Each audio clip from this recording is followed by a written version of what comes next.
Subscribe कीजिए हमारे channel को और बेल आइकन को दबाइए हमारी लेटेस्ट वीडियो मुतवहिदी बिजलाली ज़ातिही व कमाली सिफ़ातिहिल मुतक़द्दिसी फ़ी नऊतिल जबरूत अन शवाइबिन नक़्सी व सिमातिही वस्सलातु वस्सलामु अला सय्यिदिना मुहम्मदिनिल मुअय्यदि बिसाति'ल हुजजि ववाज़िही बय्यिनातिही व अला आलिही व अस्हाबिही हुदाति तरीक़िल हक़्क़ि व हुमातिही अम्मा बअद फ़अऊज़ु बिल्लाहि मिनश शैतानिर रजीम बिस्मिल्लाहिर रहमानिर रहीम क़ाल अल्लाहु तबारक व तआला फ़िल क़ुरआनिल मजीद वल फ़ुरक़ानिल हमीद वमा ख़लक़तुल जिन्ना वल इंसा इल्ला लियअबुदून सदक़ल्लाहुल अज़ीम व सदक़ रसूलुहुन नबियुल करीम व नहनु अला ज़ालिका लमिनश शाहिदीन व शाकिरीन वल्हम्दुलिल्लाहि रब्बिल आलमीन। बिला तमहीद व तमसील बारगाहे रिसालत माब सल्लल्लाहु अलैहि वसल्लम में दुरूद पाक पढ़ लें। अल्लाहुम्मा सल्लि अला सय्यिदिना शफ़ीअना हबीबिना नबीना मौलाना मुहम्मद बारिक वसल्लम सल्लु अलैहि सलातो व सलाम अलैका या रसूलल्लाह सल्लल्लाहु तआला अलैहि वसल्लम। वाह क्या जूदो करम है शहे बतहा तेरा, वाह क्या जूदो करम है शहे बतहा तेरा, नहीं सुनता ही नहीं मांगने वाला तेरा। इंशाअल्लाह तबारक व तआला मैं इस शेर की तशरीह भी करूंगा और आपको समझाने की कोशिश भी करूंगा, इसलिए कि मैं पेशावर कोई खतीब नहीं। मेरी कोशिश ये रहती है कि मैं दो बात ही करूं, वो दो बात आपके ज़हन और दिमाग में बैठ जाए, बस मेरे लिए यही कामयाबी है। घंटों तकरीर करने का मैं आदी नहीं। मैं मस्जिद का इमाम हूं और आप जानते हैं कि मस्जिद में कितना बोलने का मौका मिलता है। अल्हम्दुलिल्लाह इसाले सवाब कॉन्फ्रेंस के नाम से ये जलसा मुनाकिद हुआ है और इंशाअल्लाह तबारक व तआला मेरे बाद आप अल्लामा शहादत हुसैन बरकाती से आप समाअत करेंगे। 3 मिनट वक्त हो चुका है और मैं कोई जबरदस्ती किसी के सामने कभी बोलना नहीं चाहता। अगर आप लोगों की इजाजत होगी तो मैं आप लोगों की दुआ और स्टेज वालों की दुआओं को साथ लेते हुए मैं थोड़ी बातें कुछ बातें आपके ज़हन और दिमाग तक पहुंचाने की कोशिश करूंगा। क्या आप लोगों की इजाजत है? तो एक मरतबा दुरूद पाक पढ़ लें। अल्लाहुम्मा सल्लि अला सय्यिदिना शफ़ीअना हबीबिना नबीना मौलाना मुहम्मद बारिक वसल्लम सल्लु अलैहि सलातो व सलाम अलैका या रसूलल्लाह सल्लल्लाहु तआला अलैहि वसल्लम। आला हज़रत अज़ीमुल बरकत मुजद्दिदे दीनो मिल्लत अलैहि रहमतु व रिज़वान, सुन्नियत की जान, हम सब की पहचान, इमाम अहमद रज़ा खान, आप रोज़े रसूल पर आपने 2 मरतबा हाजिरी दी। पहली मरतबा जब आप हाजिर हुए तो आप ज़ियारत से महरूम रहे, आपको ज़ियारत नसीब नहीं हुई। लेकिन जब दूसरी मर्तबा रोज़े रसूल पर हाजिरी की सआदत हासिल हुई तो उस वक्त अपने शेख के साथ मदीने मुनव्वरा का सफर हुआ और जब आप मदीने मुनव्वरा तशरीफ ले गए और वहां पहुंचे तो उसके बाद आप मवाजह अक़दस में औरादो वज़ाइफ जिक्र इलाही में मशगूल रहे, जिक्र इलाही करते रहे, आप औरादो वज़ाइफ करते रहे। लेकिन आपको काफी वक्त तक ज़ियारत रसूल नसीब नहीं हुई। आपने एक शेर लिखा कि कोई क्यों पूछे तेरी बात रज़ा, तुझसे कुत्ते 1000 फिरते हैं।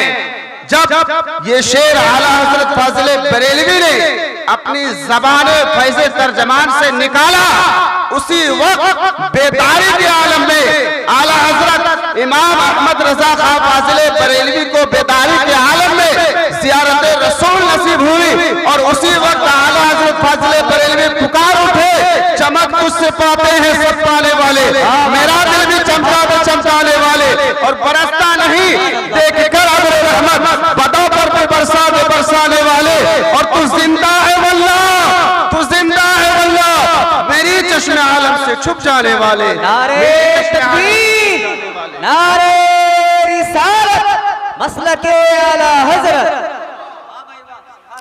यह है आला हजरत रज़ियल्लाहु ताला अन्हु का मकाम। मैंने एक शेर पढ़ा था, वाह क्या जुदो करम है शहे बता तेरा, नहीं सुनता ही नहीं मांगने वाला तेरा। किसी ने सवाल किया कि दुनिया में सबसे बड़ा सखी कौन है? किसी कम अक्ल जवाब देने वाले ने कहा कि दुनिया में सबसे बड़ा सखी हातिम ताई है। कहा वो कैसे? कहा कि उसके महल में 7 दरवाजे हैं, अगर कोई साइल उसके 7 दरवाजे पर यके बाद दिगरे पहुंच जाए तो उसे महरूम नहीं लौटाया जाता, बल्कि उसे अता कर दिया जाता है। समझदार का जवाब आया, अक्लमंद का जवाब आया, होशियार का जवाब आया कि तुम अपनी जगह गलत हो। हातिम ताई को तुम कैसे कह रहे हो कि दुनिया का सबसे बड़ा सखी है, दुनिया का सबसे बड़ा दानी है, दुनिया का सबसे बड़ा दाता है? अरे हुजूर सल्लल्लाहु ताला अलैहि वसल्लम की जिंदगी को उठा करके देखो। हुजूर सल्लल्लाहु ताला अलैहि वसल्लम का अगर दरवाजा एक ही था, लेकिन उस दरवाजे से कभी कोई महरूम नहीं लौटा। अगर एक ही साइल 1000 मर्तबा उस दरवाजे पर गया, 1000 मर्तबा उसे अता किया गया, कभी उसे ना नहीं कहा गया। जमाने जाहिलियत में एक शायर हुआ करता था, उन्होंने एक अरबी शेर लिखा। उससे पहले मैं बता देना चाहता हूँ कि अरबी में नाम का माना होता है हाँ, और ला का माना होता है नहीं। उसने शेर लिखा, मा क़ाल ला क़त्तु इल्ला फी तशहुदिही लौला तशहुदु कानत लाउहु नाम, कि हुजूर सल्लल्लाहु ताला अलैहि वसल्लम ने कभी भी मा क़ाल ला क़त्तु इल्ला फी तशहुदिही, अपने तशहुद के अलावा यानी नमाज के अंदर जो आप अत्तहिय्यात लिल्लाहि व सलावत पढ़ते हैं, उसके अंदर जो अशहदु अल्ला में जो ला आता है, उस ला के अलावा कभी आपने हुजूर सल्लल्लाहु ताला अलैहि वसल्लम ने कभी ला नहीं फरमाया। अगर तशहुद ना होता तो वो ला भी नाम होता। आला हजरत की जब इस पर नजर पड़ी, आला हजरत रज़ियल्लाहु ताला अन्हु ने उसकी तर्जमानी करते हुए यूं इरशाद फरमाया, वाह क्या जूदो करम है शहे बता तेरा, नहीं सुनता ही नहीं मांगने वाला तेरा, नहीं सुनता ही नहीं मांगने वाला। सुभान अल्लाह, सुभान अल्लाह, माशाअल्लाह। फर्श वाले तेरी शौकत का उलू क्या जाने, खुसरवा अर्श पे उड़ता है फरेरा तेरा। वक्त तकरीबन हो चुका है। मैं जिसको मौजूए सुखन मैंने बनाया था, मैं सिर्फ 2-3 मिनट की गुफ्तगू करके मैं आपसे रुखसत होना चाहता हूँ। वमा खलक़तुल जिन्न वल इंसा इल्ला लियअबुदून। वैसे भी मैं आपका इमाम हूँ, आप मेरे मुक्तदी हैं। मेरा और आपका रिश्ता बहुत गहरा है और मेरा काम है कि आपको इबादत की तरफ बुलाना। इसी मुनासबत से मैंने ये आयत करीमा पढ़ी है, वमा खलक़तुल जिन्न वल इंसा इल्ला लियअबुदून। रब इरशाद फरमाता है कि मैंने इंसान और जिन्नात को सिर्फ और सिर्फ अपनी इबादत के लिए पैदा किया, सिर्फ और सिर्फ अपनी इबादत के लिए पैदा किया। लेकिन अपनी इबादत के लिए तो पैदा किया, बंदे के ज़हन और दिमाग में यह सवाल पैदा हो सकता है कि अगर कोई बंदा दिन और रात इबादत ही करता रहेगा तो फिर उसको अहलो अयाल क्यों दिया, फिर उसको बाल बच्चे क्यों दिया, उसको खाने के लिए पेट क्यों दिया, भूख क्यों दिया, दुनियावी बहुत तरह की जरूरियातें क्यों दी? वो जरूरियात किस तरीके से वो पूरा कर सकता है? अगर वो शबो रोज रब्बे कदीर की इबादत ही करता रहेगा, शबो रोज रब्बे कदीर की इबादत में मशगूल रहेगा, तो वो दुनियावी जरूरतों को किस कदर पूरी कर सकेगा? अपने अहलो अयाल को किस तरह वक्त दे पाएगा? अपने बाल बच्चों की किस तरह परवरिश कर पाएगा? वो कमाने के लिए वक्त कैसे निकालेगा? मेरे प्यारे हबीब, मेरे प्यारे, आप सुने, समाअत करें कि हुजूर सल्लल्लाहु ताला अलैहि वसल्लम ने इरशाद फरमाया, फरमाया, मेरी उम्मतियों तुम्हें घबराने की जरूरत नहीं है, तुम्हें परेशान होने की जरूरत नहीं है। आप सल्लल्लाहु अलैहि वसल्लम इरशाद फरमाते हैं कि जिस मकाम पर अल्लाह तबारक व तआला ने ये इरशाद फरमाया, वमा खलक़तुल जिन्ना वल इंसा इल्ला लियअबुदून, कि मैंने इंसान और जिन्नात को सिर्फ अपनी इबादत के लिए पैदा किया। दूसरे मकाम पर यह भी इरशाद फरमाया, लक़द काना लकुम फी रसूलिल्लाहि उस्वतुन हसना, रसूल पाक सल्लल्लाहु तआला अलैहि वसल्लम की जिंदगी तुम्हारे लिए नमूने अमल है। अब इसी से समझ लो कि तिजारत करो तो सुन्नत मुस्तफा के मुताबिक, खाना खाओ तो सुन्नत मुस्तफा के मुताबिक, आप पानी पियो तो मुस्तफा के मुताबिक, आप दोस्तों से मिले तो सुन्नत मुस्तफा के मुताबिक, आप अपने इमाम से मिले तो सुन्नत मुस्तफा के मुताबिक, आप मुदर्रिसिन से मिले तो सुन्नत मुस्तफा के मुताबिक, आप दोस्तों अहबाब से मिले तो सुन्नत मुस्तफा के मुताबिक। गर्ज के आप जो भी काम करें आप सुन्नत मुस्तफा के मुताबिक करते चले जाए, आपकी इबादत होती चली जाए। नारे तकबीर, नारे रिसालत, अल्लामा शारिक हुसैन साहब क़िबला, सुभान अल्लाह, सुभान अल्लाह। वक्त हो चला है, अब मैं आपसे रुखसत हो जाऊं, आपसे रुखसत हो जाऊं, अहले स्टेज से रुखसत हो जाऊं। बस दो बात और अर्ज कर देता हूं, मैं किसी के ऊपर बोझ नहीं चाहता।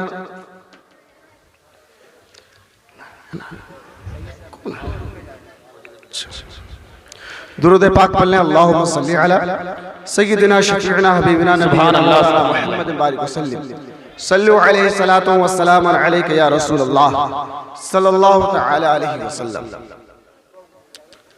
अगर आपने अपनी जिंदगी को सुन्नते मुस्तफा के मुताबिक ढाल लिया तो ना आपको इस दुनिया में फिक्र करने की जरूरत है और ना ही इस दुनिया के बाद आपको फिक्र करने की जरूरत है। क्या हुजूर सल्लल्लाहु तआला अलैहि वसल्लम ने इस दुनिया में शादियां नहीं की? क्या उनकी औलादें नहीं हुई? क्या उन्होंने तिजारत नहीं की? क्या उन्होंने दुनियावी और जरूरतें पूरी नहीं की? क्या उन्होंने हमें जिंदगी जीने का शऊर नहीं दिया? हमें हर चीज अता कर दिया। बस जरूरत इस बात की है कि हमें सीरत रसूल मुताला करना चाहिए, उसके मुताबिक अपनी जिंदगी को ढालना चाहिए और उसी के मुताबिक अपनी जिंदगी गुजारनी चाहिए। तभी जाकर के हमें इस दुनिया में भी कामयाबी मिलेगी और आखिरत में भी कामयाबी मिलेगी। अगर हमने अपने आप को सुन्नते मुस्तफा से दूर रखा, न इस दुनिया में रहकर हमें इज्जत मिल सकती है, न इस दुनिया से जाने के बाद हमें इज्जत मिल सकती है। इसलिए कब्र में जब 3 सवालात होंगे तो उस वक्त तीसरा सवाल जो होगा वो यही होगा कि तुम इस मर्द के बारे में दुनिया में क्या कहते थे? तुम इस मर्द के बारे में मा कुंता तक़ूलु फी शान हाज़ा रजुल, और वहां पर रजुल से मुराद है रसूल, कि तुम नबी आखिर ज़मान सल्लल्लाहु तआला अलैहि वसल्लम के बारे में दुनिया में क्या कहा करते थे। अगर उसमें आपका रिजल्ट अच्छा आया, आप उसमें पास हो गए तो आपको जन्नत की टिकट दे दी जाएगी, और अगर आप उसमें फेल हो गए तो आपके 2 जो सवालात के जवाबात आपने पहले दिए थे वो भी फेल कर दिया जाएगा और आपको सीधे जहन्नम की तरफ धकेल दिया जाएगा। मैं बस एक हदीस पाक और उसका तर्जमा और अपनी जगह, हजरत अबू हुरैरा रज़ी अल्लाह तआला अन्हु इरशाद फरमाते हैं कि इंसान जब इंतकाल कर जाता है तो उसका अमल मुनक़ता हो जाता है। अब वो अमल नहीं कर सकता, अब वो अमल करेगा तो उसके नामे आमाल में नहीं लिखा जाएगा, उसके नामे आमाल में नहीं लिखा जाएगा। लेकिन 3 ऐसा अमल है जो उसके इंतकाल के बाद भी उसे मिलता रहता है। वो 3 अमल क्या है? सदक़े जारिया। अगर आपने इस दुनिया में रहकर अपने अहलो अयाल और अपनी औलाद को ये शऊर दिलाया है कि जब मेरा इंतकाल हो जाए तो तुम किसी गरीब को मत भूलना, तुम मदरसे को मत भूलना, किसी जरूरतमंद को मत भूलना, बल्कि उसकी जरूरतें पूरी करना, यही है सदक़े जारिया। और दूसरी चीज है कि अगर आपने इस दुनिया में रहकर किसी को इल्म के जरिए फायदा पहुंचाया, फिर उसने किसी और को फायदा पहुंचाया, उसने किसी और को फायदा पहुंचाया, नस्लन बादा नस्लिन ये इल्म फैलता जाएगा, दूसरों को फायदा पहुंचाता जाएगा और आपको इसका सवाब मिलता रहेगा। और तीसरी चीज है वलद सालेह, नेक औलाद। आप अपनी जिंदगी में कुछ कमाओ या ना कमाओ, लेकिन ये काम जरूर कर लेना कि अपनी औलाद को नेक बनाते जाना। अगर आपने अपने औलाद को नेक बना दिया, ये समझ लीजिए कि अगर आपने अपनी जिंदगी में जीते जी आपने गुनाह भी किया है, तो वो आपकी नेक औलाद आपके जाने के बाद आपके लिए दुआएं मग़फ़िरत करती रहेगी और फज़ले इलाही से उसके दुआएं मग़फ़िरत करने के सबब आपके अज़ाब में तख़फ़ीफ़ होती जाएगी और फज़ले इलाही से इंशाअल्लाह तबारक व तआला आपको बख्श दिया जाएगा। वमा अलैना इल्लल बलाग। अस्सलामु अलैकुम व रहमतुल्लाहि व बरकातुहू।